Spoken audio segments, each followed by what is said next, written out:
Well, welcome back to the Manchester Major. This is the Beast Stream. We've got 2 more games to go, and you're going to have the delightful dulcet tones of Ace of Pyrite and me, at least a little bit, not quite so dulcet. Tim, how's your day been so far?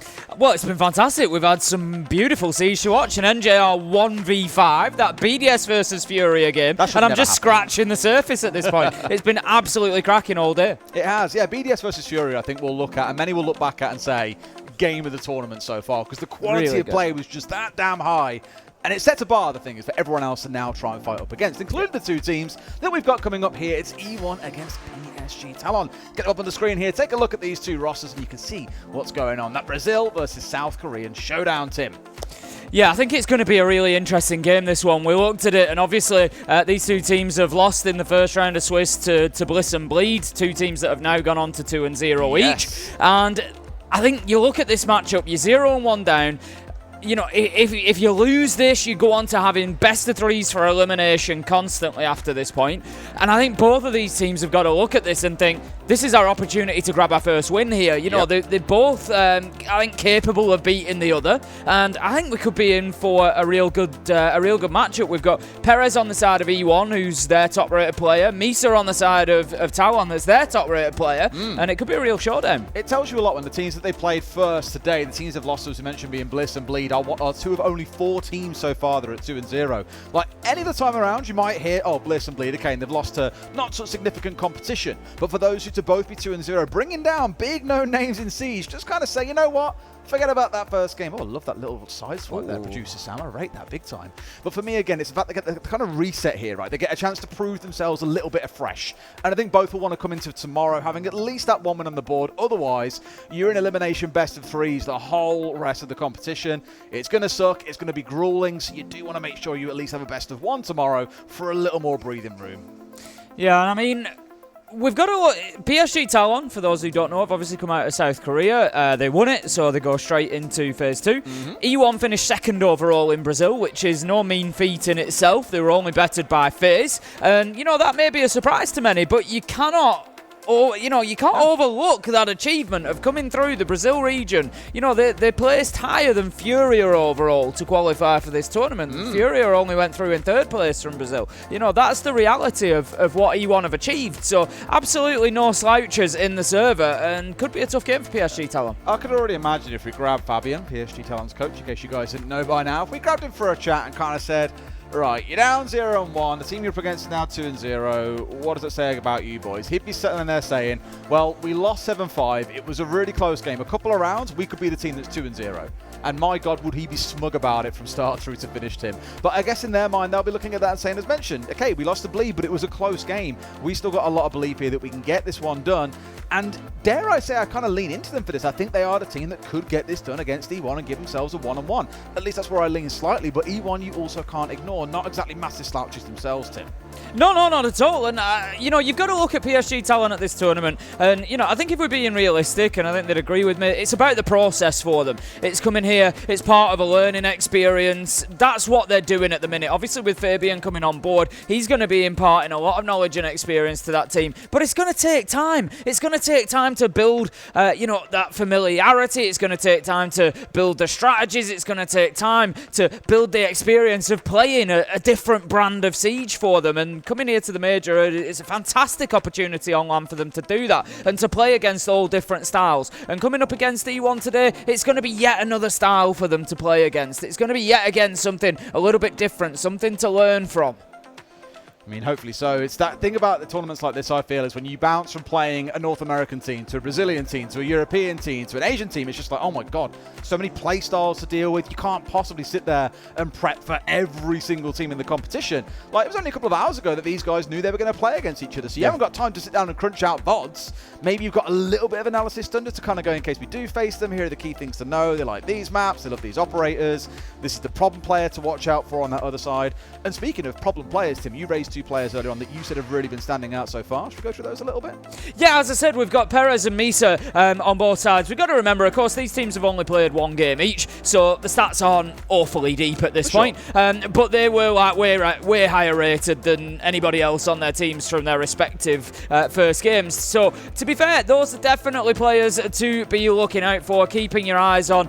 And I'm sure their teams, players that the teams are going to be looking to as well to repeat that performance. What they both need, I think, and this, showed from the stats, is they need those other players around them stepping up. I'm looking on the side of PSG Talon. You need players like Soldier, you need players like Roy Boy really stepping up alongside Misa and doing some of that heavy lifting as well. And I think part of the key for this matchup could be who can kind of activate the most of their team. If somebody can get 3 or 4 players really firing, it could be a difference maker. It could, and that's what we'll be looking for here as well. PSG, as you've just seen, have had their little team talk. They're now down at their desk. E1 will follow, no doubt, in the next 20 or 30 seconds or so. And then, of course, we'll take a look at the battleground that we're stepping onto as well. But really, you've got the gist of this one. A couple of big players, one on either side earlier on today. Both have lost out to big teams that have gone 2-0 so far. So they'll be looking at this as a reset, a chance to kind of go, all right, they're a bit of a wobble to start, but this is now the reset of our campaign, and we can go again here in Manchester.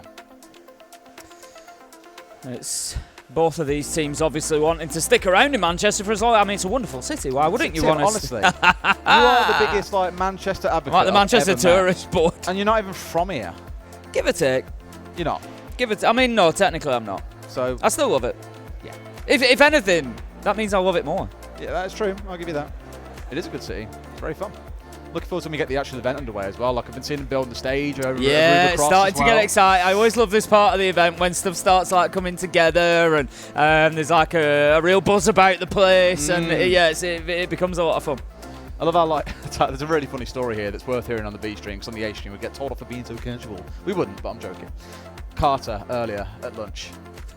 What an experience that was. So we had some really good catering today. Basically like a Sunday roast. If you're not from the UK, then a Sunday roast is meat, potatoes, veg, Yorkshire puddings, all the kind of good stuff, a bunch of gravy. Check out Joel. We're rating Joel. I wish we were on camera, but we're not. But we'll have Joel. He can vibe We'll have a little look. There we go. Yeah, come on. Sam, come to camera. Can we come to camera? There we go. Joel. We've got Joel in. Joel's in. From the Bleed Boys. Good day for you guys so far? Good day and a good win. 2 good wins. 2 good wins. 2 good wins. Flying through. Joel is the reason. Joel is the reason. Do you want Joel back? There we go. There you go. This is a sacred fish. I tell you what, a number of people in Twitch chat that are just like, what is that fish? And I'm like, how do you not know Joel by now? How do you not know Joel by now? Joel's been a staple since Atlanta. He's really disappointed that you don't know who Joel is. We're all disappointed. Joel.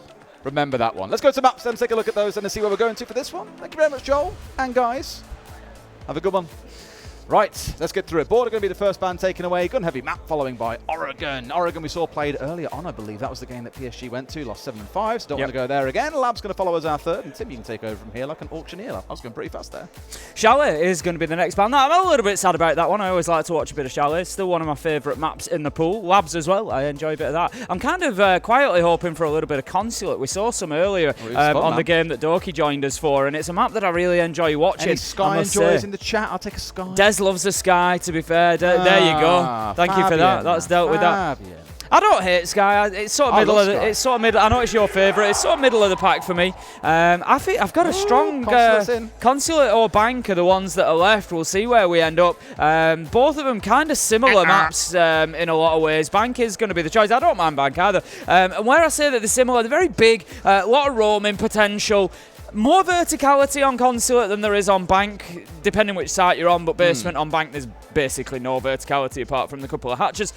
So they sort of play out in a similar way. You're always going to have like a 3-floor roam, essentially. You're always going to have a lot of the map covered, and you've got a lot of work as attackers to do. So that's going to be the key battleground, I think, for Bank, is going to be who can fight over that roam, fight over those top 2 floors. How well can that be cleared? How efficiently, how effectively do the attackers deal with that? Because there's going to be a lot of space for the defenders. I had to rub my eyes a few times there, Tim, and I was looking at the stats on this one. This is the lowest preferred map for both teams, and I was like, how on earth have we handed up at lowest prep on both? They both banned it away 8 times out of the most recent games, and only had the opponent ban it away 2 or 3 times. They barely played it. In fact, when I was looking at it, the last time PSG played it was over 200 days ago against Cyclops. They didn't win.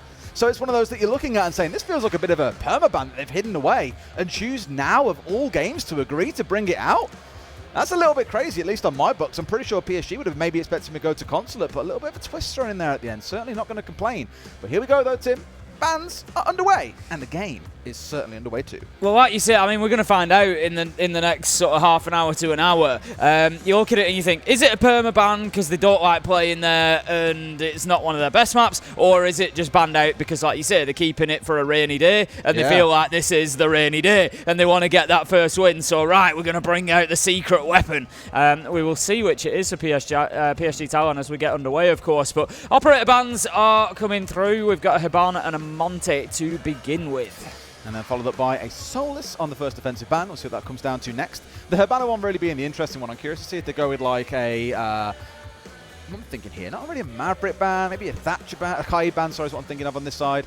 Will they take it away to try and keep hatches more locked up? In this case, it feels like a very... Yeah, it wouldn't really be worth it now. Towards that lockup, I think. With Hibana gone, there's not really any value massively. All right, okay, we are going to take the K, but the thing is...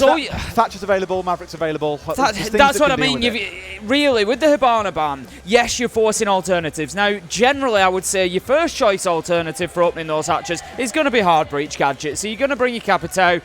Book's not ideal for a basement, but is for the other floors. So you're going to bring that Hard Breach Gadget as an option, but really all you've done there is just lent into Maverick potentially. It's just so easily solved. I'm not saying it's the wrong thing. I'm just saying maybe there's value to be found elsewhere. The main thing is that this isn't really a map you want to be bringing Maverick along, I think, is the problem. No, not just the hatches. Think about Hibana, for example. Hibana is very, very good if you're attacking in towards basement as a wonderful example, or up on the top floor to open up those longer lines of sight. Maverick does not have the same capability because, of course, he's basically melee range with that blowtorch. So I think what you're actually going to see is neither side really wanting to run the Maverick here. Instead, they'll try and get a little bit creative, whether it's micro EMPs coming along.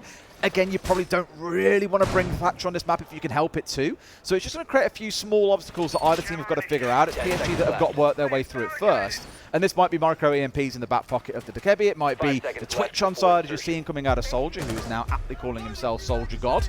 That remains to be proven, essentially, as we step through into this game. And with none of the gadgets on side to help deal with that EMP-wise, yeah, we're going to have to turn towards Soldier on that Twitch to be the one that deals with that if we see anything coming along.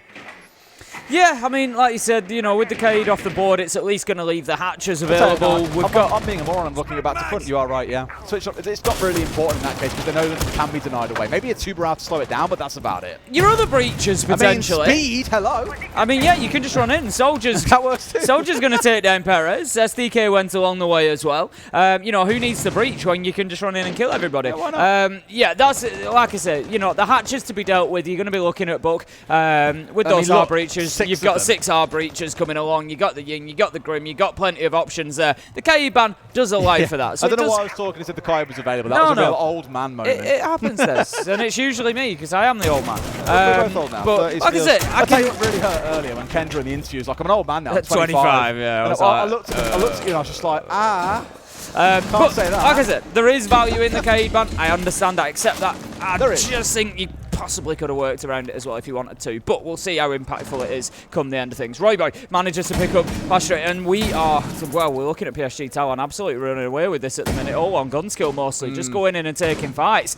We've got a couple of hatches open as well, and I tell you what, Arthur and Ems are going to have a tough time of things down on site for the next 1.5 minutes. They've got an absolute age to try and survive.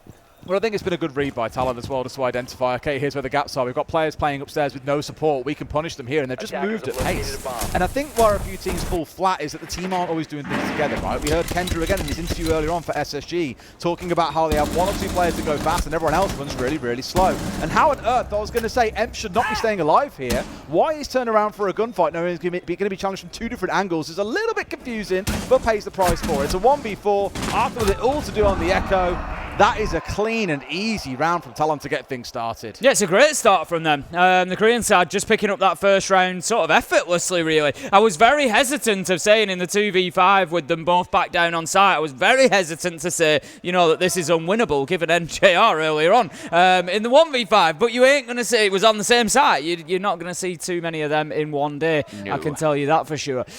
So we'll be heading into round 2. E1 taking a little bit of punishment there in a site that that they really should be winning on the defensive side. It didn't, none of the play really came down around those hatches. It was a lot of it fought out on the mid floor.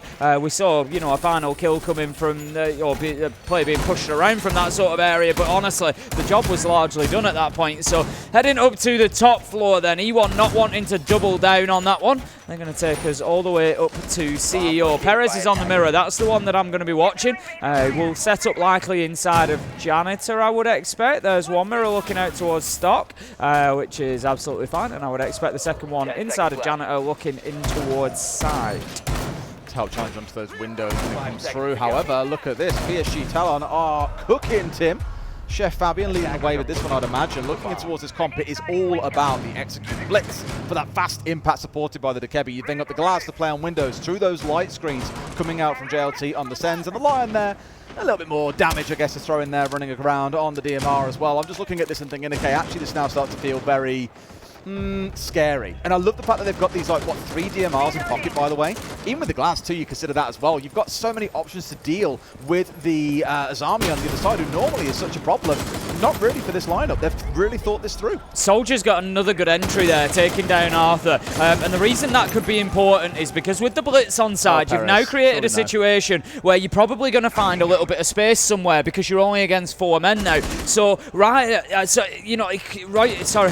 losing my words, Ryder could well have a field day getting in on the blitz here because there's going to be that space. You can see he can push in towards Janitor quite easily because there's nobody in Stock corridor anymore, and that's the position that's been lost by losing that man at the beginning. Misa is so locked. He has not looked away from this window for a solid 45 seconds here because he knows that there's a very good chance someone like Perez is about to throw himself out the window, and sure enough now comes away to try and make a fight happen. Has the right sort of idea. Will he see his man? He's going to repel inside and probably get beamed down by the mirror here. No, he's got Perez! How has Perez lost that one? The man's got a vector. Coming up in the 1v1 has missed out entirely, and Talon have once again absolutely destroyed E1. That was an absolute beauty of a shot from Misa there. Barely saw the head of the man in front of him and managed to get the kill. Wow, what a round from Misa. I called Misa out before the start of this, said he was the highest rated player in their game earlier on today, and he's come out and continued to carry this PSG Talon team in terms of kills, doing a fantastic job in round 2 there to really get them explosively inside of the site, and it was just really nice from PSG. Soldier's done a great job on the entry so far, picking both up, and it just, as I said, creates that space for them, means that they can push elsewhere, means that they can create problems, send the blitz in towards Janitor as the glass comes in through the window, create a lot of distractions, and the space was there to do that because E1 had to relocate a little bit, having lost that first kill. Again, for me, it was the ability and the recognition from PSG Talon very quickly during the attacking phase to completely change their lineup based on the setup they saw coming out. And for me, again, having 3, arguably 4 DMRs on side just helps deal with that Azami so quickly. We were speaking about it on cast earlier and how frustrating it could... What on earth is going on here? I'm not sure we're inside a goal. 2 players just holding out hope, or... Hiding away, they're hiding. I think they're trying to hide the clash particularly. Hiding the clash, and I think also hiding the Maestro. Reason being, if you see a Maestro, the guaranteed insta-pick is a Brava, and to give them full credit, it has worked. Yes, there are no Evil Eyes down yet, now getting deployed around, but there is no Brava on the other side. So good start from E1, I like that. They've also reasonably prevented anything being brought along to deal with the clash. No nades on side, no Zofia, no Carly, no nothing that can deal with that. So again, yeah, potentially a very good start for E1, at least in the prep phase, not as we get into the action phase, because again, that entry has come through. They're just giving themselves away in the beginning of the round far too easily, Des. Beautiful though, catching out Ryder on the other side. I mean, I think Hatch gets opened up there unless it gets denied away by the C4. We'll check inside of admin and see what that looks like in a moment. And I was going to say, I'm not really too sure. Have a look now, actually, why don't we? Is it open? No, it is not. That may well find itself staying closed unless we rotate JLT or Roy Boy over, of which neither is particularly a hard thing to do, I suppose. But to come back to what I was going to say, I'm always a little bit wary of Wamai being the one that gets used for these early challenges. Of course, has a recharging gadget like Legion, like the Azami, and so the longer you stay alive and around, the more of them you have. Now, maybe there's a reason to this. You know what? They haven't really got too much they can throw at us, that the most is going to be Candelas. But I worry with him being offline now, there'll maybe be 1 or 2 deployed around site itself, but nothing is realistically going to stop these Candelas raining on through once Roy Boy's in position. Soldier just going to be sending the Twitch shot drone in towards site, looking to take out the default cam to begin with. Doesn't get spotted out up there as Flashtree has absolutely no idea of the Twitch drone just sat above his shoulder there. Royboy straight into elevator as well. That's why they wanted the default cam gone. JLT manages to find Perez, and Royboy's got an opportunity to push in and get aggressive here on the back of this clash. The clash is stuck in between two of them. It's going to be a real problem. If Royboy peeks out, could well help his teammate JLT here with a clash, but wasn't quick enough. It's a nice little start here as well. So after the spot, he can just hold down here. Flashtree comes out, trade coming on through. But this clash, as we said, was going to be a problem. No Zofia, no Ash, no easy way of dealing with it. He can just kite away pretty much all day long here, Tim. Yeah, and the problem is they didn't really deal with it when they had the opportunity. It was, you know, a difficult call. It was a couple of seconds at best that they had it, but they had Royboy and JLT on either side. Clash could not have fronted up to both of them, whereas now just becoming an absolute nuisance, slowly just chipping away at the health of Royboy, making it super difficult for the Ying to stay in the round and stay aggressive. Soldier needs to find this kill, misses the shots into gold bars, and here comes the clash to front them up as well. Royboy is going for the plant, but unlikely to get it. Just baiting out the clash. Not able to find the kill though. They so sorely need that kill, but now Royboy's got in the corner. The clash can't challenge both unless they come round behind. He's gone round the front way instead, turn to the right. STK knows where his man is, but no, he gets him through the wall. Talon with a smash and grab operation in round 3. It was very close. I've got to say that, you know, they at times made hard work of it. The clash making it very, very difficult for the two at the end there. But the spray coming through the wall, I think it was STK that was the last one alive, and that is super unfortunate for him. Takes his chance at where the plant spot is going to be exactly, and is literally a couple of inches at the most from hitting your last man inside of the site. And the return spray finds its mark, and that gives PSG Talon the third round. 3-0 here so far, and a great start for the Korean side. A little bit of a timing problem there as well with the clash pushing around in total isolation. I think, you know, no shield up as well. You know that one man's got the defuse going down. That means there is only one gun active. You locate him, and you can call information to your teammate. Right, plant's going down here. This is where the last guy is. Here's the angle that we can use to stop this going off. Or drop the shield a bit later on, cause a little bit of chaos, get that distraction in, the attention, the focus being drawn away. But E1 sadly just forcing it down to 2 separate 1v1s, and they pay the price for it. Yes, PSG Talon really capitalised there in the dying seconds, but they're up 3-0, Tim, even with no expectation or, you know, knowledge that there would be a clash and a Maestro on the other side. Great stuff to get it over the line. I said at the beginning as well, you know, I sort of spoke a little bit about that Kaid ban and, you know, whether more value could have been found elsewhere or not. E1 have started on the defence without the Kaid. We've seen them there suffer to a quick drop-down elevator hatch, a quick drop-down lobby hatch, and there's just not much that they can really do to slow that down. They're not bringing the Tugger out, for example, which would be an option to at least slow those hatch breaches down and prevent this aggression coming through.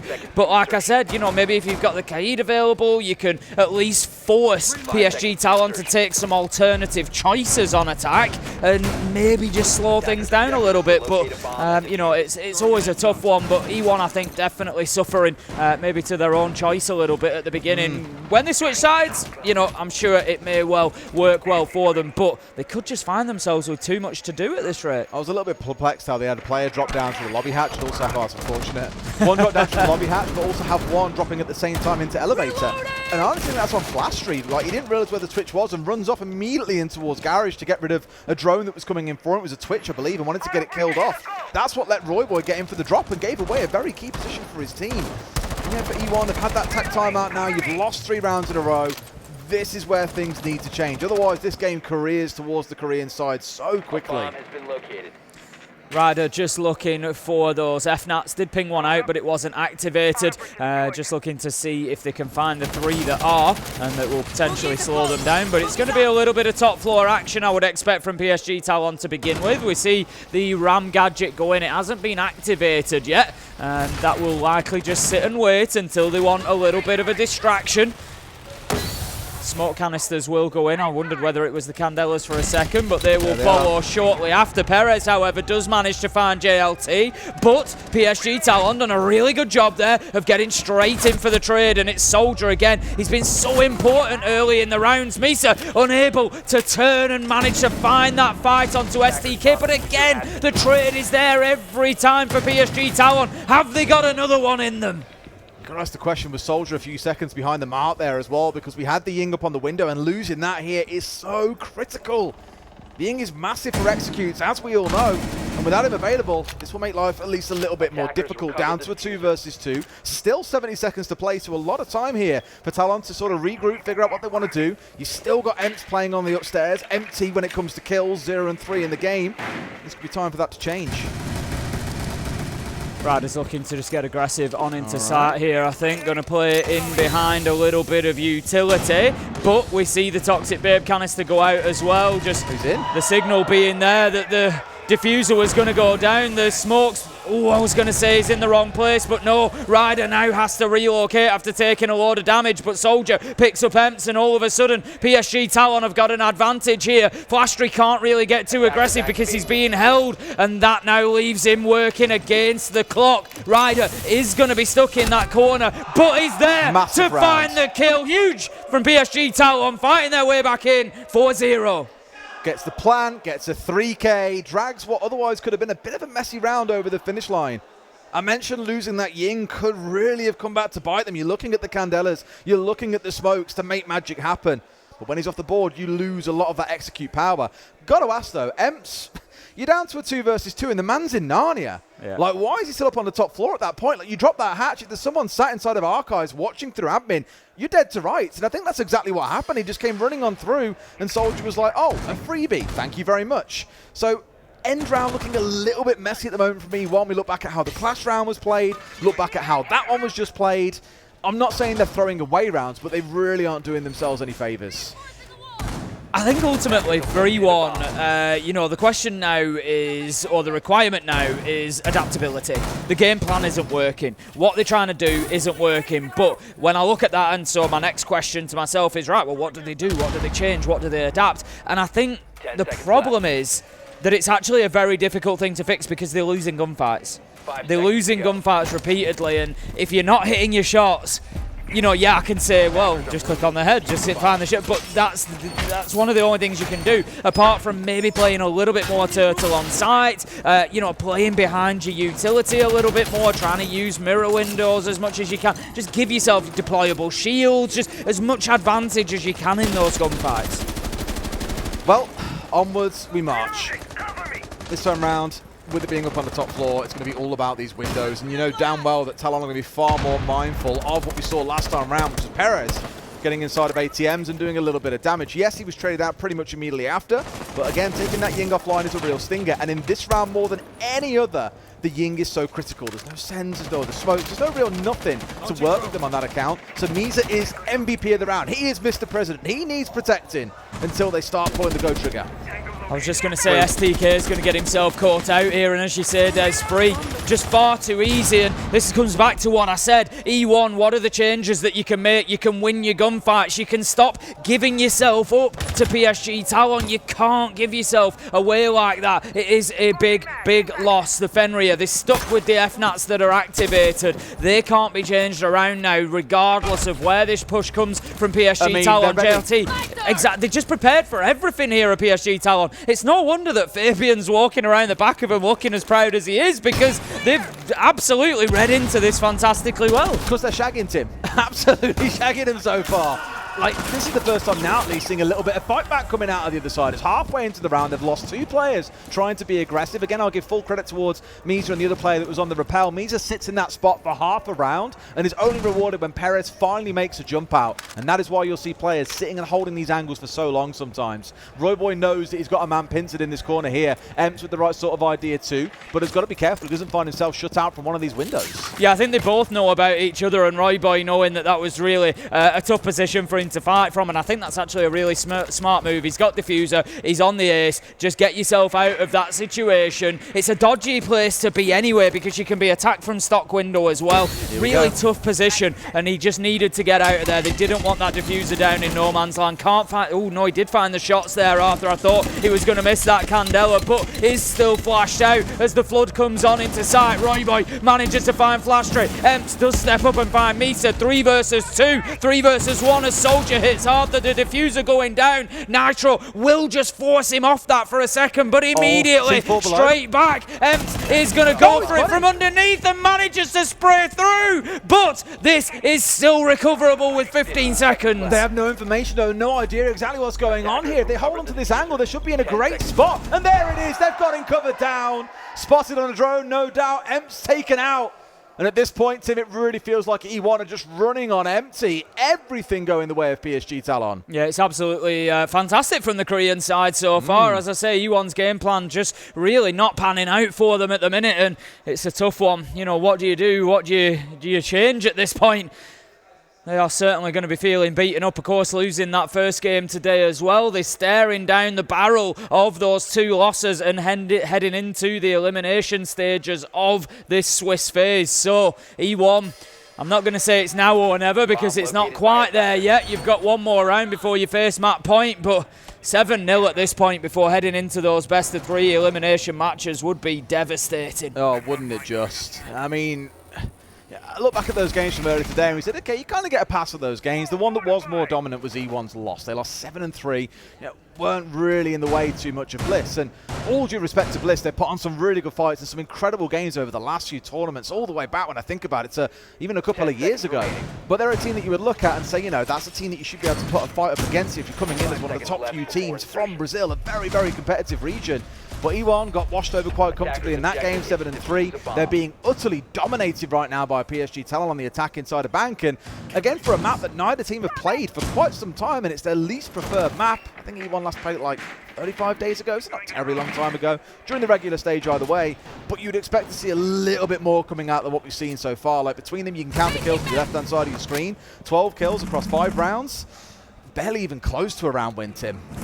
Oh, exactly. A couple of nice Valkyrie cameras coming in from Perez. May well be difficult to pick up. There's going to have to be some sharp eyes on the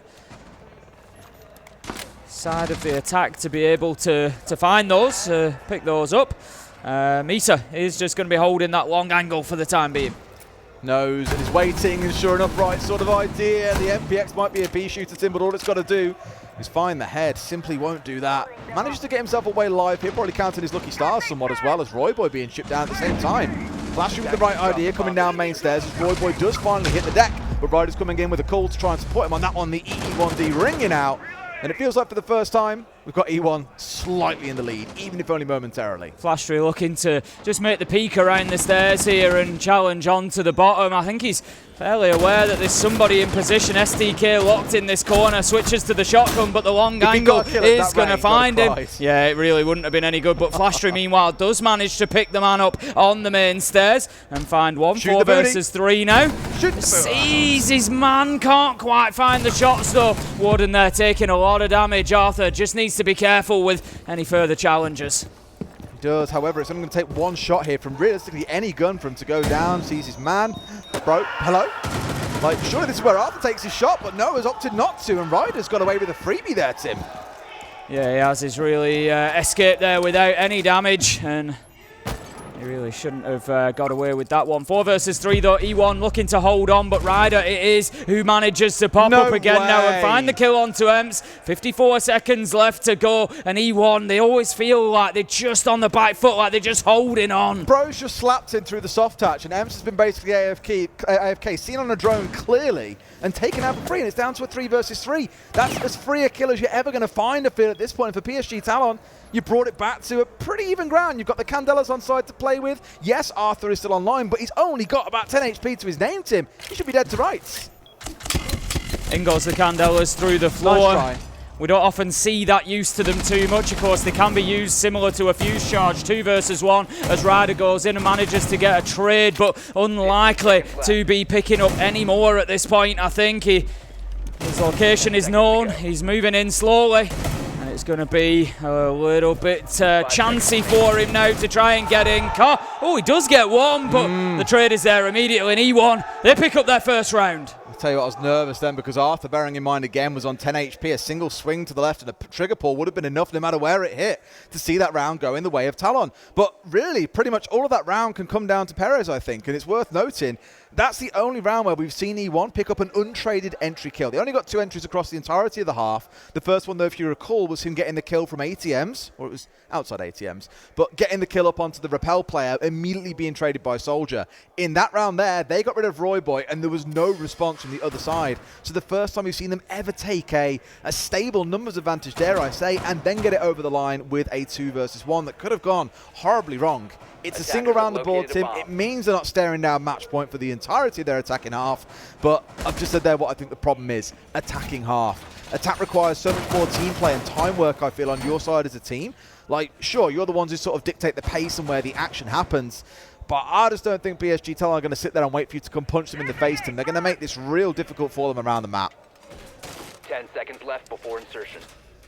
Okay then, we're going to move on to the second half of things. E1 on the attack, and like you say, you know, ultimately there's always 2 halves, and maybe it'll be a big shift in momentum for them. The game plan on defense wasn't really working. I think you know, those well-placed Valkyrie cams in the last round probably helping them out as well, and just making things a little bit trickier for PSG Talon, just allowing E1 to be able to play behind that intel, that information, but they're not going to have that luxury this time. It's going to be down to them to be using those drones. Still 8 on side, and I want to see them using that intel really well. They need to get a good picture of what's ahead of them here. They do. The timing is really going to be the important part, I think, though. I'm not saying they necessarily have to go fast, but as mentioned, I think you'll see a couple of players from PSG Talon trying to cause a little bit of problem, a bit of trouble around the map. In this case, it's Royboy poking his in halfway up main stairs. STK might be trying to move quite fast here. I was going to say that hatch, both of them are hard reinforced off, so need fully opening up. Right idea, as Royboy is tucked around towards the left side here. It's just small props to try and work their way through. Soldier dug him ready here to slow down the opening of these hatches. It's the first one, the tin opener open. It's like, what, 65 seconds? So pretty good pace, I'd say, so far, Tim. Yeah, looking good so far. Going to be the challenge of blue stairs that's really going to be the one to be dealt with there. And going to have the Warden out there, so not too much of a surprise. JLT with the shotgun. We've seen this so many times. Going to play his life here. It's going to be very difficult to move him out. Drone goes down. Is going to see him. Doesn't really matter too much because he'll know that they know that that's exactly where he's going to be playing. Royboy's just out in the garage as well, just to prevent any push coming in from that side. So I like this hold from PSG Talon. They've got a lot of angles covered here. You know, they're making it really, really difficult for E1 to move freely anywhere. As long as you don't see a silly peek coming out from JLT here, I think he's solid. You're on the Warden, you can deal with Candelas, you've got the shotgun in hand, you can take this very comfortably with a little bit of support from the rest of your team on site itself. And sure enough, a nade comes in here, turns round for the gunfight, but it's not going to happen as they've completely blocked it up. Perez is looking for his man, has got the right sort of idea, must know that he's dug in. Does he know what? How on earth have you let that happen, my friend? That's unreal. JLT finding his man, a spin on the dime, gets the job done. Flashy might at least pick one back up onto Royboy, but Tim, I feel the damage has been done. There's 40 seconds to go, and only 2 of them still on their feet. Yeah, STK nice down. Arthur's got an opportunity to pick him up here. It's going to take 5 seconds, but they've also got Flashtree out in garage, so he can cut the site in half here, and that's exactly what he's doing. Usually you'd play this behind an Ossa shield, but they don't have that luxury without the Ossa on the lineup, but still, he's using those bins for a little bit of cover, just holding all the way through into sight. Arthur with a pre-fire but taken out, and that's an important trade. PSG Talon just wasting more time here. STK is going to have to go for the plant, and they might not be able to cross. It's all up to Flashtree. He's got to hold on. The challenge comes in. He finds the first, and there's the second. STK somehow, E1, they managed to scrap their way through that round. JLT getting inside the site there was really concerning, and it was a massive risk from the Buck as well, coming off plant to go for the gunfight instead, but it pays out for them. Flashy did all he had to get the one down. You're in a 2 versus 1. Things are 100% winnable from that point onwards. A bit of a scrappy round ending, Tim, but still a round ending, and one that E1 so sorely needed. Now at 5-2, Talon still quite clearly in the lead, but E1 could be cooking something here. It's a long way back, that much is for sure, but PSG Talon, they need to show us an ability now to close games out, and obviously, you know, again, something potentially, everything's a little bit new to them at the minute, you know, as we've said already, Fabian's in there trying to teach them some new things, trying to get, you know, new mentalities going within the team, everything else, and this is going to, you know, become a part of it as well. How do we close games out? How do we, you know, get these over the line when we really need to? And that's something that they've got the opportunity to learn here, and honestly the answer is get around as soon as possible.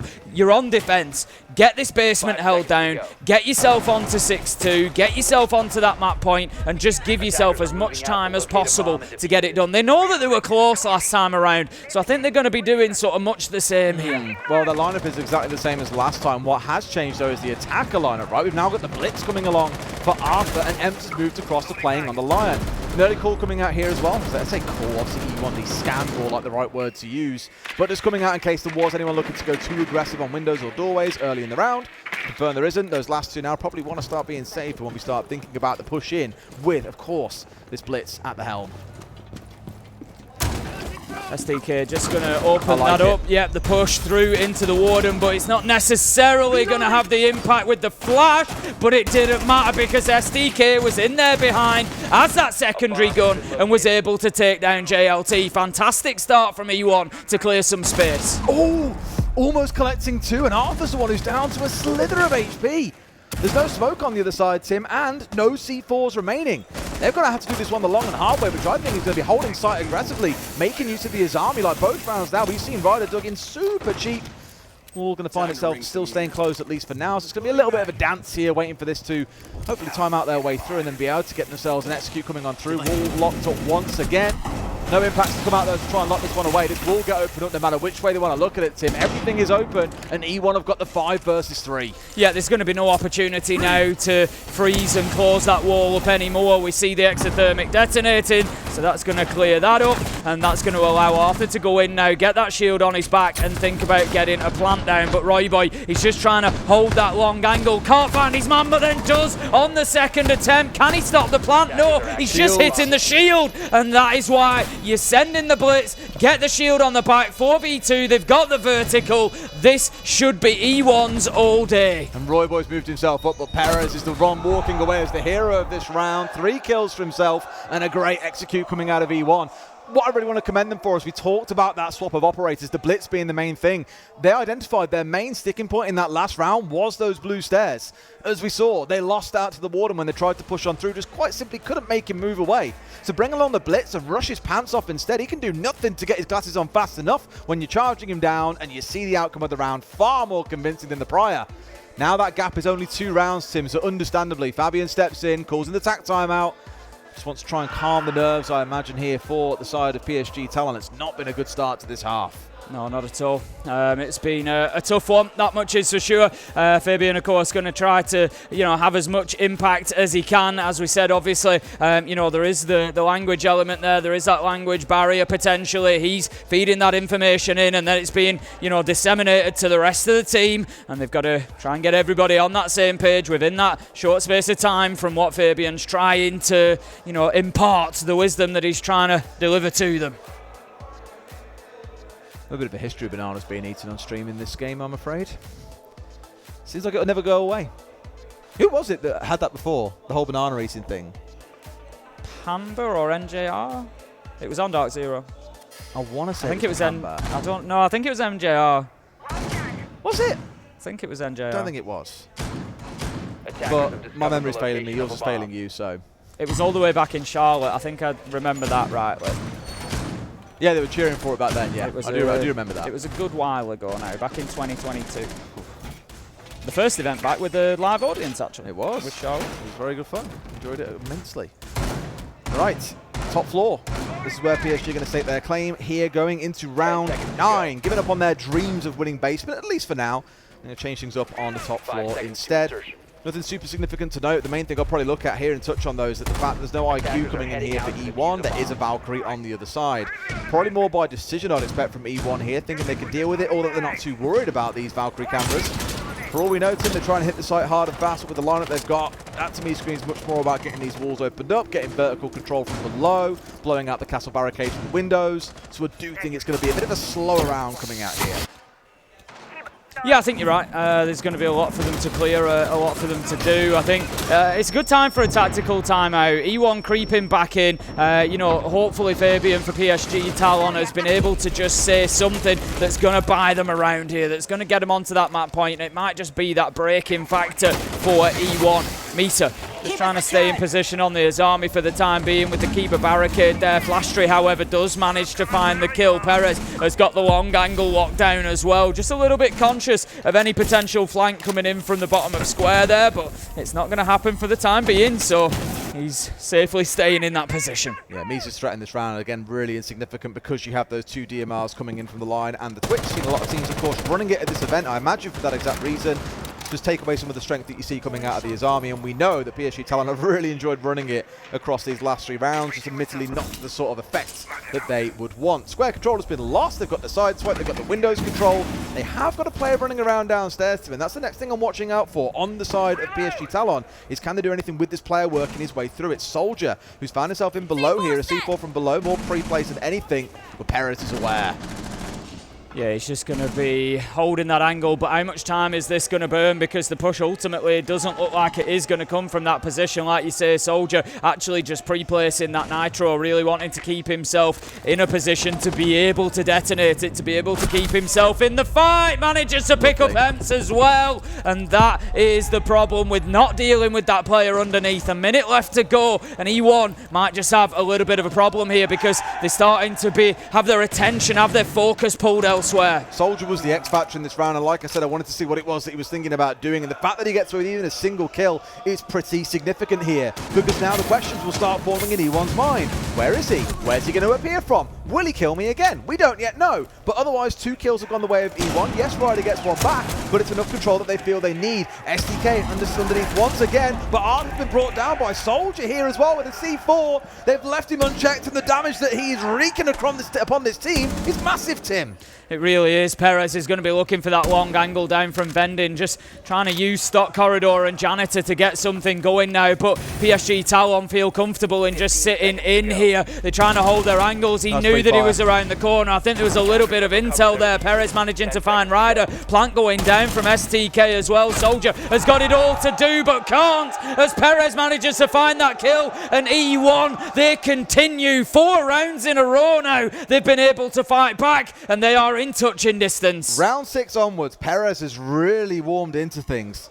I spoke about the entry in the first half being a bit rough. They only had 1 that they managed to convert from a non-traded position, but he got the entry then in round 6, secured a 3k, got a 3k in round 8, has gone on to do absolutely nuclear things in that round, even with Soldier, giving them a whole ton of grief on the way through. And for what looked like a real crumble job, to be honest, at the end of the first half, Tim, 5-1, we were just like, oh man, that is too big a hill to climb. They are climbing it. That's 3 on the bounce. They've won in the basement. They've won the top floor. Now we're going to see PSG Talon turn towards the offsite here of Staff and Open to make something, anything happen for them.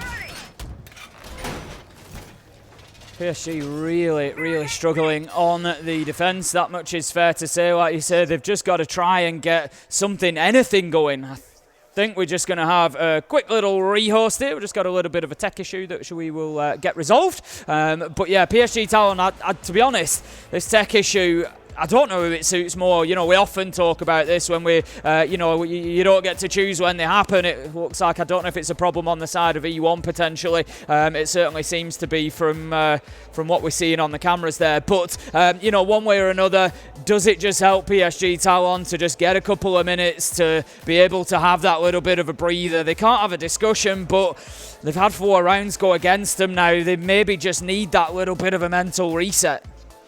I've realised something for Fabian as well. Like, he doesn't strictly have to wear his headset like every other coach would. Because obviously as a coach you can hear the team comms, and that's where you can step in and say, hey, this needs to change, that's not going so well. They speak Korean. As far as I'm aware, he has not speed learnt Korean in the last month or I don't think so. No. So, he can have some freedom for his ears. I think, as we know, wearing a headset through a lot of the day can get quite achy. Obviously, in his case, not having to worry about that problem. And again, he can't contribute anything here. No one can. They have to just wait whilst the tech issue gets addressed. imagine really, as you mentioned already about the break as well and who it starts to benefit the most. Maybe a PSG, I think again a PSG Talon sort of lean for this one. E1 have got to keep on doing more of the same. They can't, win more, arguably. They've already crushed their way through so many of these rounds. But PSG Talon on the other side, they're the ones who need time to sit and stew and kind of go, okay, then what has really gone wrong these last 3 rounds? What is it we've got to course correct? What needs to be changed? And every single player has the chance now to think, and when they get back into the game, bring their ideas to the table if it comes down to that. I can see everyone getting back into lobby, so don't worry, it won't be too long before we get things back underway. And just a reminder, it is currently sat at 5-4. PSG Talon we thought might have a good chance to get themselves up to 6 and at least leave the match points staring down the face of E1 through the majority of the rest of the rounds. But as it transpires, E1 really do not want to let it go that far.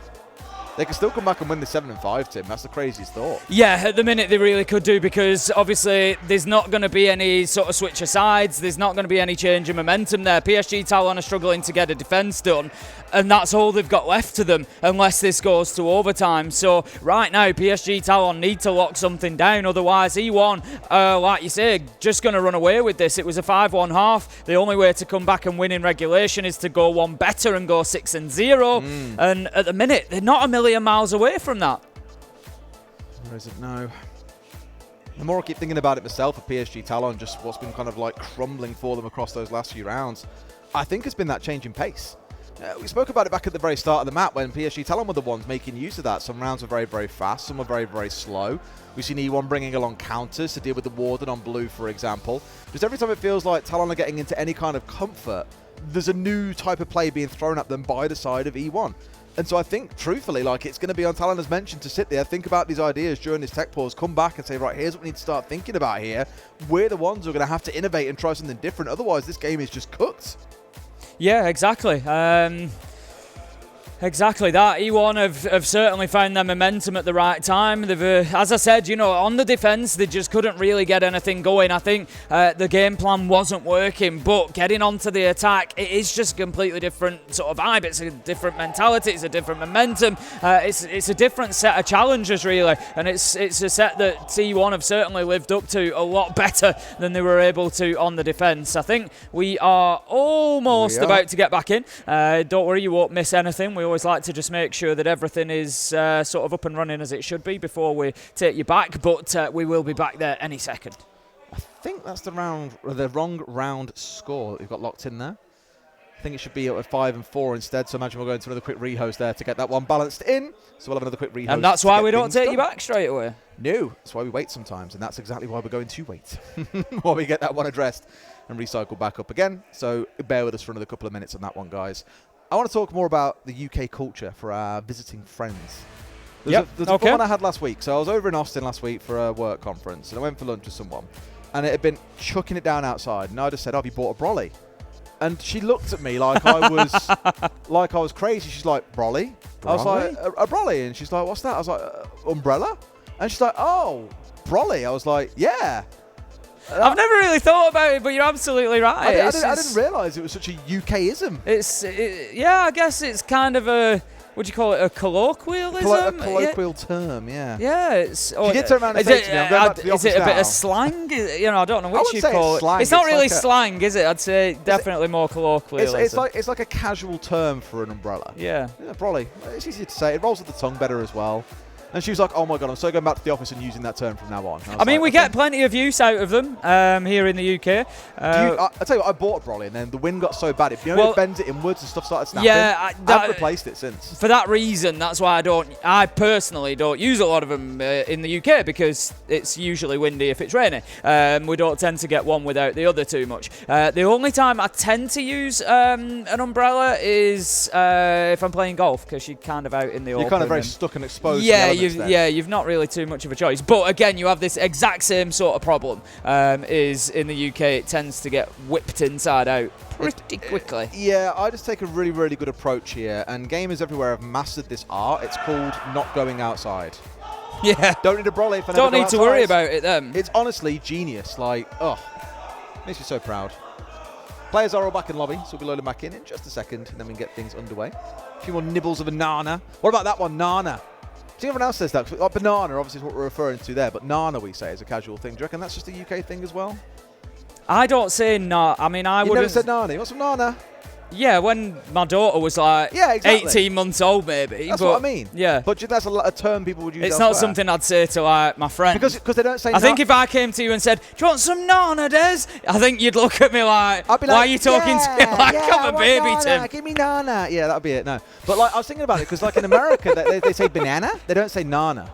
So of course they wouldn't say That's a beautiful attempt at an American accent. Banana? I enjoyed that. You want a banana? That's how they say it. With the light inflection of the voice and everything. Brilliant. Go and ask Carter later, how do you say banana? I will ask banana. I will ask him. Trust me. Why do you think I'm so bad at accents? I imitate you to perfection. You don't though, do you? It's a million miles away. Nah, I'm a solid 8 out of 10 on Tim accents by now. Absolutely awful. Who was it? Carter actually does... See, I think you're just winding me up when you say this. Specifically, he's terrible at anything else that I say, but specifically saying laser gates. At what I say then, because he's absolutely terrible. No, he's fantastic at many things, is Carter. He's fantastic at many things. He's been. I tell you what, I would say about Carter. I said it earlier. Carter has impressed me with how open-minded and willing he has been to throw himself into British cuisine. We went out and he tried beans the other day. He had the roast dinner today, which. It went a little bit wrong, but he tried his best, and he's been very much willing to get involved and give it a go. He has. Look, there's a guy in chat that Yugi said, as an American, I ain't even mad about the banana attempt. Banana? See, I feel like that was better. That was not better than mine. That was not. Definitely better. Yugi knows it. Oh. Talk about Yugi, I'm just thinking about Heart of the Cards and all that kind of crap. Right, I think we're about ready to get back in. We are in. The score is 5-4, so we're good. I love how this guy Jordan's coming. The stream is so unserious in the match of the casters. Yeah, you ain't far off, mate. Welcome to the Unhinged Hours. It is 9:45. We have still got one more game to go. If you want a serious game, we've got Liquid vs. FaZe coming up next. This game, still pretty serious. E1 have been clawing their way back in if you're just joining us. I was going to say, I'll tell you now, this game's going to get very, very serious. Are we going to have another overtime? In the next 10 minutes or so, because, you know, as we've said, both of these teams have lost their first game today. They come in here for trying to get the win, trying to avoid it, just to remind you of the stakes. Or whoever loses here, if you lose here, you're going into best of 3 elimination games. You need to be getting this win, really, to keep yourself kind of afloat in the Swiss. You're not done yet, but you're getting into really tough games after this point. So you want to keep yourself afloat, really, by getting that win and just go into that 1-on-1 bracket. I mean, don't get me wrong, that 1-on-1 bracket, it ain't looking so tasty. There's some, there's the potential, and it hasn't happened yet because they're playing a bit late, but there's a potential to have BDS in there, there's the potential to have FaZe in there, to have Liquid in there. The 1-on-1 is going to be tough, but they both want to be there. The thing is, Tim, they're all tough because we're in the final 16 as well, let's not forget. Now that I've learned that chat is basically real time, because normally we cast on like a 4-minute delay so teams can't like stream watch off to the side and see what else is going on around the map. Like, this can be some fun interaction during rehost from now on. I've only just learnt about this. It's going to be glorious. So if you do have any kind of craziness for us during a rehost or anything of the such, you can let us know and we'll talk some crap. It'd be great fun. It's what we do for a living. Anyway, here we go. Of course, all the kills have reset, but we did see a couple of players going big. Perez, especially the one to watch out for on the side of E1, was doing some real work. Soldier had a great previous round on the Valkyrie with some roam game coming through. But obviously now everything kind of starts from afresh as we go into what could be the last few rounds. Em's found his way upstairs, already made use of the nades to clear some space here and get control of White. So in a spot where he's got the hatch to play with, just needs to time his drop correctly here if he's going to make a drop attempt at all.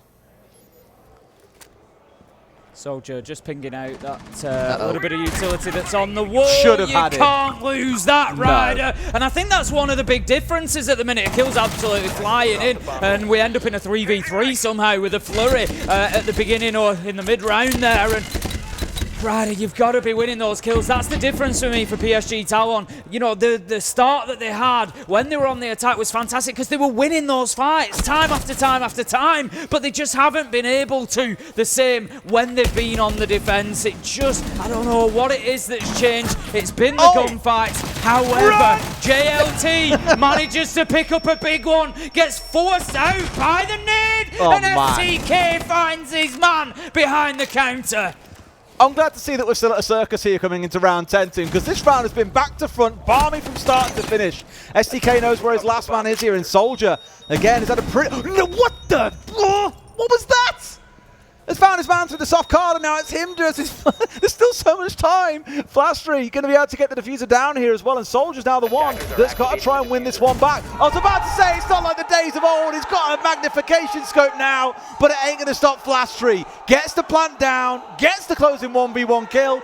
Things are all even, Tim. Well, PSG Talon started out with 5-0, and then E1 have run it back with 5 rounds of their own. Rarely do we see such one-sided affairs in both directions. Yeah, that was the coach. We've got some noisy coaches today. E1 weren't doing that in the first 5 rounds. No, I wonder why, Tim. They certainly seem to have I wonder why. perked up a little bit, don't they? Honestly. The Brazilian team certainly arriving in this game with a bang in the second half. Fabian's going to be fuming if they give this one away. Yeah, he's fuming. And the thing is, he looked so proud through the beginning. He had a big smile on his face, and he was absolutely loving it. But like you say, getting onto the defence, it's certainly been tough for PSG Talon on bank. And yeah, I think there's going to be some words to be said. But they still have an opportunity. They're down in basement, strongest side on the map, as we would expect at least. One thing that I think PSG Talon need to control better than they did last time is that garage.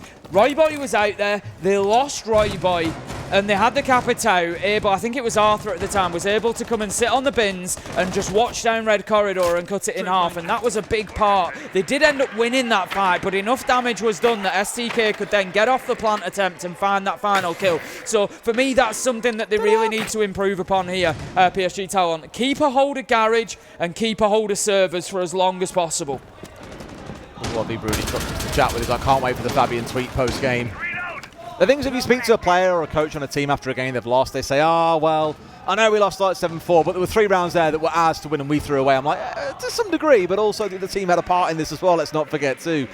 Either way, it is looking like one of those games that they will lament and rue if they find themselves down 0-2 on the first day. Honestly, can you guys shut up? All I hear all the time is just expletives and shouting behind me, and it's hard to hear yourself think sometimes. Christ alive. Perez is going to be looking to get some nade. Oh, that's not ideal. SDK just having to make a quick adjustment there as the nade comes off the door frame and stays upstairs. So that's going to be, if it was intended to move somebody from the bomb chassis, that job will have been done, but also clearing any utility. Maybe a little bit of utility survives that shouldn't have done after that first nade is missed. We'll see whether that has any impact later in the round. I like this from PSG Talon, bringing along the pulse on Soldier. They're looking for something different. They've struggled down in basement, and they're trying to just get it over the line. They've got the Goyo this time for the denial. They've got the pulse for the intel, so they should know everything coming at them. But right now, it's Emps that's coming at them. Gonna pick up Misa, and that is gonna be a big entry for E1. Again, a big lean in towards the Warden here. Just kind of trying to ignore him as best they can. They've got 2 of them on blue stairs here, whilst everything else is falling apart. And Perez could be with a massive backstab. Finds the one as well. Soldier hits the deck. It is all falling apart for the South Korean side. Royboy at least gets back a consolation kill. JLT another. Don't tell me we go from 5v2 down to a 2 versus 2. Perez ain't going to let that happen. Royboy, the sole man left standing, or E1 move up to match point. Royboy's just going to have to try and hold on to this long angle, but cannot do it as Perez hits an absolute beauty around the corner of the bomb chassis, finds the headshot and closes out the round. E1 make 5 rounds in a row, 6 rounds in a row, and they are the ones that are going to have the opportunity for match point. The best that PSG Talon can hope for now is to match what they did in the first half, a 5-1 to go into overtime. Fabian Angie, man. Me scared. Gave them fist bumps, but also grabbed a couple and shook them, just kind of like, boys, wake up. And as mentioned, he is not going to be a happy chappy. They were up 5-1. This game was so closable. And we said earlier on about this being that map that both teams, it's the least preferred map. They tend to always ban it away. They've really brought it out here to entertain us. And my God, are we entertained. PSG Talon have got to find that 1 round here and now to get it done. Not forgetting as well, by the way, that it was the last round of the half that E1 managed to get over the finish line. PSG Talon could very well do exactly the same. Both teams winning 5, then losing 1, winning 5, then losing 1 to take us to overtime. I'm not sure that we're going to get there, to be honest with you, Des. Never say never, Tim. It only takes a couple of shots, a couple It of does. fluke shots, whatever it might be. Anything is possible, but I just think PSG Talon right now are so beaten up.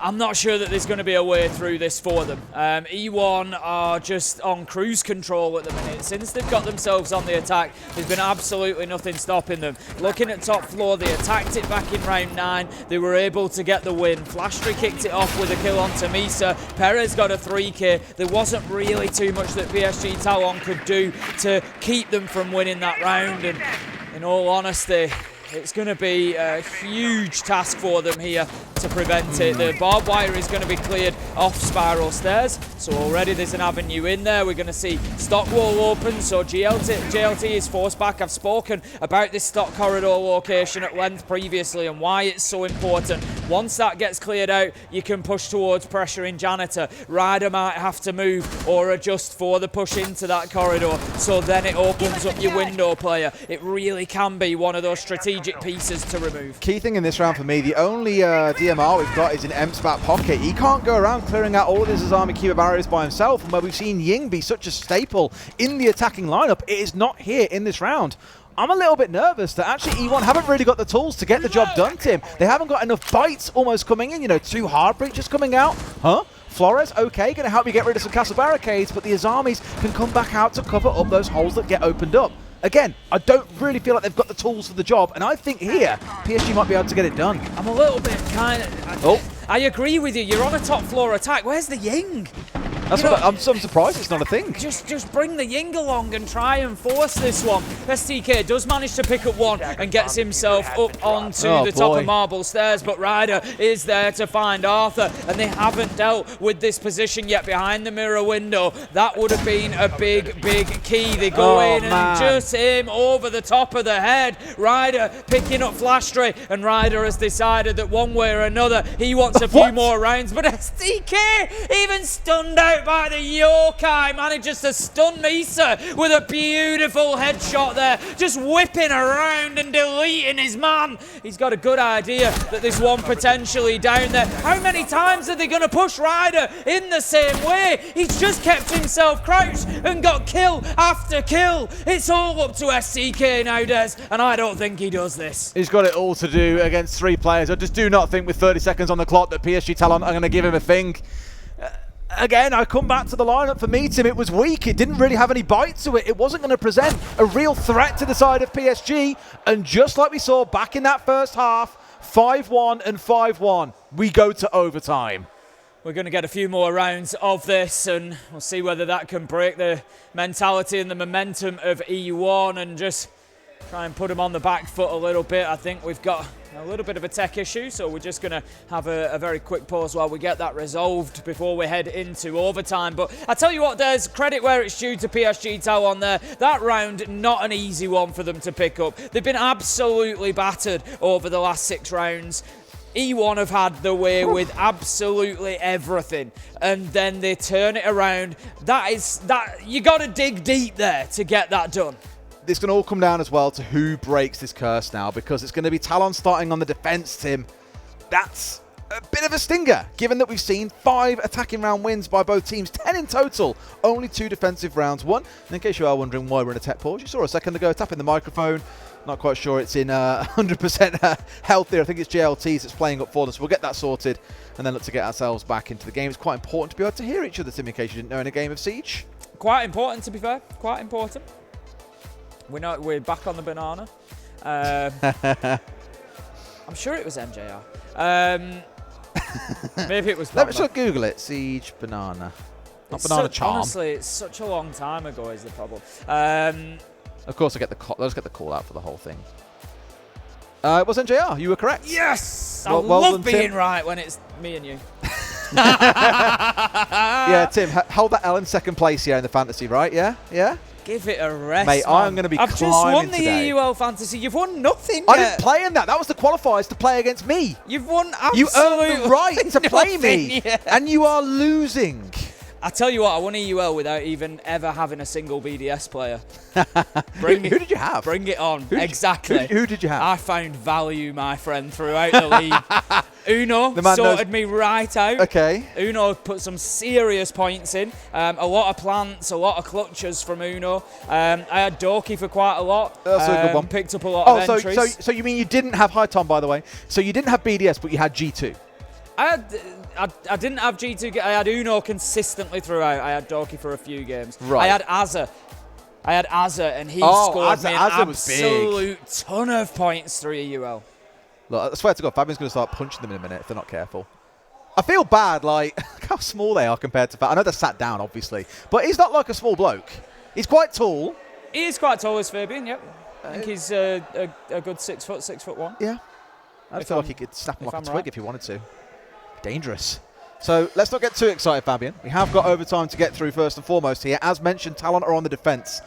Makes me nervous because the attack is where we've seen real effectiveness from both teams so far, and E1 get at least 2 swings of the bat with that. It's going to be down in the basement again then. Having a look at that, how many times was it attempted? The answer is 3. 3 times PSG Talon attempted to hold on to this site. Round 7, round 8, and round 11. They were unable to. E1 won it every single time. Interestingly, E1 actually got the entry kill as well, 2 out of those 3 rounds. So, for me, first things first, PSG Talon, get yourself the entry kill. You've got to give yourself the advantage here. It wasn't enough in round 7 when JLT got it. They still ended up losing the round, but that much for me is essential because I think mentally as well, they cannot be coming into this on the back foot. Now, interestingly, we've got the Deimos brought along as well. Deimos, super frustrating operator potentially, especially in the late round, but there's not much of a roam presence, so there's not going to be too much work for him to do in terms of tracking people down around the map. But get into that late round. I think E1 are sort of prepping there for the fact that they've been 4 versus 3, 3 versus 2 quite often. They've had that advantage, and as soon as you do, stick a track on somebody as well. And it's a huge advantage when you've got that manpower situation to know where one of them is. But you can't slow peek that corner, Perez. JLT is there and ready. Rather than playing aggressive this time, which didn't work last time, he's altered it. And he's gone to the SMG and absolutely removed Perez. I do like how they've approached this one as well, where they realise that, okay, if we stick JLT on blue stairs, they don't attack blue stairs. That's a big boom, but also means that elsewhere around the map, they then get a lot of pressure. So I think by giving up, not really giving up blue stairs, but letting some of the pressure slip away, it's actually worked out quite nicely for them. Have they got enough time on that micro EMP? It's just re-electrified, hasn't it? No, okay, got it. Nope. I was really worried for a second then it would reactivate in time. C4 came up as well, but they won't manage to find their man. Hatches are both opened up here. Half the round still to play. This is good. This is good from PSG Talon. JLT's in better position here, I think. He tried playing the blue stairs twice, was unsuccessful both times. I think being down here, shotgun, you cannot really be pushed other than a tight angle where he's going to have an advantage. There's no nades on the side of E1, so there's nobody that can really force him out of that position. Look. They can use the Capitao, but they're not necessarily going to be able to get it deep enough, I don't think. They've fired him off, but look, he does he creates a bit of space, and he finds his man. He was safe. I think he found a little gap in the flames. He loses his life ultimately, but the fact that he swung into it and took the kill means it doesn't matter. I do think he probably stepped out a bit too far then for the kill, absolutely, but step back into safety to then go back into the fire. Could have kept himself alive. However, he's done his work, Tim. He's killed 2 players. The Kebby offline. Deimos gone. This is looking good, but the thing is, the Warden being gone means the smokes of the Capitao and the Candelas are everything. They unload everything. Arthur's in, plant going down, and they get a kill from the hatch, Tim. And if they can keep hold of this verticality, it could be the round, but that's big. Ryder manages to put the diffuser down. 20 seconds left to go. 2 versus 2. Empt is upstairs, so that's going to cause a problem now. They can't go in and get this diffuser. Flashtrick takes the drop, cannot get the fight. Surely it's going to be over as Ryder picks up a double, and that's going to be the first time in 4 attempts that PSG Talon successfully hold on to basement and take us into round 14 with an advantage. Just huge to win that. We said just before we got into that round that the real defining moments in these final 3 rounds will be on the defense. The fact they've got that win, and it was at the back of a really small adjustment. It was a different placement coming out from the Warden. Rather than playing a high line high up the stairs, he's sunk way back and deletes the Deimos, then causes trouble inside of server. It was more problems being created for E1 than they knew how to deal with. Wonderful stuff. Once again, Ryder and JLT especially, I think, need a massive shout out since the rehost. Yes, they've got 11 kills between them across just a couple of rounds here, but it's enough, and it may be enough to get them over the line. They go onto the attack, and they're going to be hitting the basement, Tim. Yeah, brilliant stuff from them. And like you say, PSG Talon now attacking that basement, a site that E1 were unable to successfully defend. They only tried twice. They didn't go there 3 times as PSG Talon did, but still, that is 2 attempts and 2 losses. They haven't got the clash this time. We did see them bringing that along previously. It was unsuccessful for them, so, you know, not the end of the world. But it did a great job, so that's why I bring it up, because I think that was kind of the closest that they've been to winning this site, was when they had the clash on board. I was like, they haven't lost 6 drones, surely. The round's only just started, but no, visual bug in the top corner, so it's just 3 drones they've lost so far. Still not bad work coming out from the team that hasn't got a Solus on side to chase those around. Where I'm a little bit nervous, Tim, is also the lack of an IQ. Yeah, seeing a Valcon side, it feels bad enough not having one. When there are Yokais also in play, that can really come back to bite you. Really looking towards Soldier here on the Twitch to get those shock drones out, play a little bit of Robot Wars, hunt down those Yokais, get them removed so they aren't stinging you in the dying seconds of a round. C4 missing Ryder here. And E1 really need to be getting the maximum out of their utility that they can. An opening kill would be huge for them, especially onto somebody like Ryder, who has been playing so well so far. A couple of hard breach charges as well that are going to be used on those hatches later. You know, would have been a big advantage for them. Now then, Valcam's going to be feeding in that information as well as the Yokai drones as well. Attackers could really do with picking those up and making sure they're clearing out that utility. We haven't really seen any IQ play to support that clearance of that utility and that gadgetry, and it's maybe something that they will come to rue. Okay, move to this top floor, getting the verticals opened up. It's all about control of the rest of the map here. So for Talon, it's a slow start. Just making sure they aren't dealing with any roamers, knowing they already had a C4 attempt come their way early on. I don't think it's a bad thing at all. But with the Grim coming out as well, that's normally a sign that something is about to happen. Arthur anticipating a push, but nothing coming in from Talon just yet. Do they know about the elevator player? That's the actual question. Yes, sure. They do. There we go.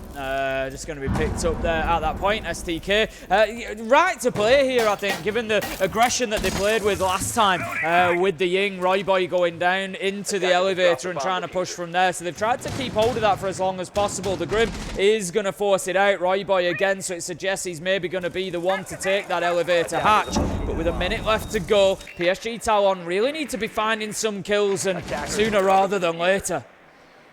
In a position here where there's still, again, these shot drones are the key thing for me. It will help get rid of the Vault cams. It will help clear through and find any of the Yokais as long as he doesn't lose the drone, which it looks like he might. In fact, Flashy's got no idea. They could use that information. I don't think I was pushing Garage Way, mind you. I say that, looking at that, there's a couple out that way. If they can get that kill, that would be absolutely huge. And it's Soldier, I believe, the one who's pushing himself down here. Ryder's also got himself on main stairs. There's a lot going on, just missing out on the Valkyrie, and in come the Candelas. STK just waiting for this push to come out, manages to pick up Royboy, he turns and looks for his second on main stairs, but they're further down than he realised. Ryder manages to get the trade, 15 seconds left to go, and Soldier is a mile away here. Where's he going? He's not going to get to Diffuser, site. Or? I don't know, but he's not going to get back to site in time. They're going to have to go for kills. No. It's all falling apart, and it looks like we're going to go to 15. Ryder, no choice but to just send this on into site. Tries to plant, but surely going to be shut down, and E1 take us all the way to 15. I mean, Soldier again stuck in Narnia while that attempt was coming through at the end of the round. Not quite sure what it was he was planning on. I think he was looking to come down Marble and hold the cross. Right sort of idea, but just simply not there in time. Talon letting that round run away from them, and I was a little bit concerned. We got to 90 seconds left, and they were still working their way through top floor. That's always going to put the alarm lights on that, hey, maybe this is a little bit slow, and they pay the price. It's going to take this 15th round, Tim, to determine who goes 1-1 and stays in these best of ones into tomorrow, or who goes 0-2 and ends up facing off in one of those best of 3 elimination games. Top floor it will be then, and this is the site, of course, that Talon won on the defence to take us into overtime in round 12. They did try it twice and had a 50% win rate, the 50% being that 12th round. So, last time around it was a failure to deal with Ryder that really cost E1. Ryder was playing on the mirror inside of Janitor, just basically sat there crouched, and every time they peeked him, they peeked at head height, and he just sprayed underneath it because the bullets were going above his head, and he was able to get that held onto for, I think he got a triple kill as well in that round. Yeah, he did. Just having a look back, it was a 3K for Ryder. So that's a position that they're going to need to deal with here. They've not brought the Ying again. We picked up on this last time, Des. E1 just, you know, really not favouring that operator for this attack, but with the smoke canisters, you know, being able to get the Candelas in as well. I know that you've got a Warden to go up against, but they know that it wasn't the Warden that was playing on that mirror window last time. Yes, he can relocate potentially, but if you do some other work along the way, potentially get a book in underneath, for example, open up the floor a little bit, just prevent them from playing in that space, you can create the opportunity to get in through the window. And I don't know if E1 are maybe just making this difficult for themselves.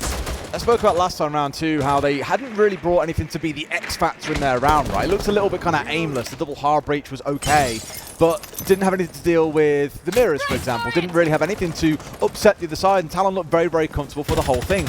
At least in this comp, it's got a bit more direction. Sure, there's no Ying on side, but they have got the Ossa, and we've seen so many good Ossa executes coming out. My only real worry is those smokes, for example, and smokes are so strong in the game right now. You know, JLT on the Warden, really the only one that can do much about it. But on their side, are we looking at many DMRs coming along? No. So again, the Azami is going to be very, very powerful. It's a massive contrast to when we saw PSG bringing along 4 DMRs, so the efficacy of that Azami completely disappeared. But in this round, Soldier can live up to his name. He is God. We saw STK have a good push from this side previously. It wasn't actually in through stock. He came up marble stairs instead, but he did manage to get a couple of kills. But this is actually pretty good from E1, I agree. They've got themselves in. They've got the Ossa shield locked in. They're going to be able to play from behind that Talon shield to try and find Ryder. But how about that? Misa threading the needle and finding a headshot onto Arthur. They've gone fishing there, and Ryder was prime bait. Misa into a second, making a third as well. Looks like PSG Talon will do enough here to hold on and secure the win. Flashy getting at least one back, but look how dug in PSG are here, Tim. They can't play too deep inside of sight because they had the Zofia on the window, but now that he's dead, they've got so much more freedom. They can play as wide as they want. And I don't see how E1 get this over the line outside of a massive clutch from one of these two players. Yeah, all that E1 can do at this point is go in and try and find some kills. Flashbang goes out, but they play in behind shields here. They've got all the utility. They need the Warden. Peeks around the corner. The flash, of course, not going to be affecting him. JLT picking up Flashtree and leaving us now 1v4. STK, he had a good round last time they attacked this site, but I'm not sure he can find what he needs to here on the top floor to keep E1 in there. And JLT will close it out. And after what was a mammoth effort from E1 to come back into this game with 6 rounds in a row, PSG Talon wake up at the very last second to get themselves back to overtime and ultimately close it out. The players jubilant. Fabian, I'd say, a little bit more reserved, a couple of smiles, but I think he knows that this game should have been closed out long ago from 5-1, battling all the way back to overtime. E1 have also made a pretty big statement themselves here that they are not going to be a walk in the park for any team to breeze over. No, absolutely not. You know, coming up to them in an elimination best of 3 is not going to be an easy thing necessarily. But, you know, what a matchup we've just been treated to. Full 15 rounds, both teams absolutely throwing everything at the wall. You know, yes, both had a few mistakes here and there. There was periods of excellence from each team, really. And it was a real tough one for E1 to lose. It is, again, for them to really battle their way back, because at 5-0 down, we were saying these guys look like they're done. They just weren't bringing any real bite to the game. Again, it gives life to the thing that I've got the pizza box being carried through. Oh well. Yeah, it's just one of those where I look at it and say that was a real example of there being 2 halves to a game of Siege, right? I think everyone had E1 written off when they were down 5-0, and that game was pretty much done. Then we get into the second half, and it's the exact opposite story. The back and forth between the two of them just goes to show. Sometimes all you need is a side swap and your fortunes can change drastically. On they go then into the next round of the Swiss. PSG Talon will now have a 1-1 record, and E1 go in there with the 0-2 record, where they will now start playing best of 3 matches to try and save themselves from elimination from the Manchester Major. It's going to be grueling. It Real really grueling. is. Certainly not the best introduction to the Major and LAN environment for E1, but it's their first time here. There's a lot of learning to be done. There is, but also let's not forget they've really got to win 3 best of 3s over the next couple of days. I don't know if they play 1 tomorrow or 2 tomorrow, but across the next few days, they've really got to put a shift in if they want to make it any further in this competition. The stats here for you to see how that one played down. Of course, we had that rehost which cut it out, but here is everything stitched together. Ryder, I think, as we said, after the rehost, absolutely nuclear. Had a great performance before it as well. 20-10 he finds himself at. Definitely one of the key reasons why PSG got this over the line. Yeah, I mean, look at Perez there, 15-11 Big game for on him the too. other side. I picked him up before we came in. He's had the reason I shout him out. I know PSG have got the win, but Perez has had 2 big games today. He's had a really good day, and others stepped up around him today. STK, Flashtree in that second game, and I think if they can bring that mentality and carry it forward, maybe they could be a danger in those best of 3s. What I will say about Perez, mind you, sat at 47% cost. Very much feast or famine rounds. Either he does nothing or he does a lot. And it was like that in the first game as well. I think it was 55% or something in the first one. So yeah, that's something that that could be improved upon. Yeah, definitely some work to be done there. And equally on the other side, Misa at 20% as well. Again, areas of growth for all these teams to work through as well. But for now, it'll be a slightly more calm night, should we say, for the side of PSG Talon. Knowing again they're at 1-1. For E1, it's going to be all about preparing for best of 3s. This is going to be tough. But that all said and done, Tim, that's the end of this game. We've got one more coming up, and my God, is it a screamer. FaZe against Liquid coming up after the break.